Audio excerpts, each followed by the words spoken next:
আমার একটা কথাই, আমরা একটা দল করি, বিএনপি দল। এই দলে হাইকমান্ড আছে, মানে উপর থেকে শুরু করে তৃণমূল পর্যন্ত কমিটি আছে। আমরা যারা সাধারণ মানুষ আছি, আমরা যারা গ্রামে আছি, এলাকায় আছি, যারা সাধারণ ভোটার, যদি আমরা সত্যি কথা দলকে পছন্দ করি, তাহলে আমাদের প্রথম শর্ত হলো দলের হাইকমান্ড কি নির্দেশনা দিয়েছে সেটা মানতে হবে। এটা আমি মনে করি। আজকে আমাদের দলের যিনি ভারপ্রাপ্ত চেয়ারম্যান তারেক জিয়া সহ উনি প্রতিনিয়ত বাংলাদেশের জনসাধারণের জন্য নির্দেশনা দিয়ে যাচ্ছেন। সেই নির্দেশনাগুলো ধারাবাহিকভাবে যারা কমিটিতে আছেন পর্যায়ক্রমে গ্রাম পর্যায়ে চলে আসছে। যেহেতু তাদের নির্দেশনা আছে আমাদেরকে 5 তারিখে বিজয় মিছিল করতে হবে, এই হিসাবে আমাদের বিজয় মিছিলের প্রস্তুতি চলছে। আজকে আমাদের শাহিন ভাই এখানে উপস্থিত আছেন, অঙ্গ সংগঠনের লোকজন এখানে আছেন। আমরা চাই তারা যে নির্দেশনা দিবে সেই নির্দেশন মোতাবেক আমরা 5 তারিখ পালন করবো। আমরা কি রাজি না সবাই?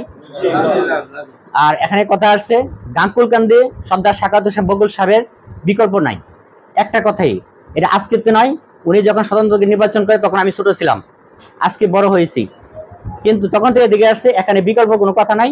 একটা কথাই, সর্দার সাকাত হোসেন বকুল যতদিন আছে সর্দার সাকাত হোসেন বকুল আছে। যেহেতু ওনার নেতৃত্বে মিছিল হবে, সেখানে আমাদের আর কোনো চিন্তা করার কোনো কারণ নাই।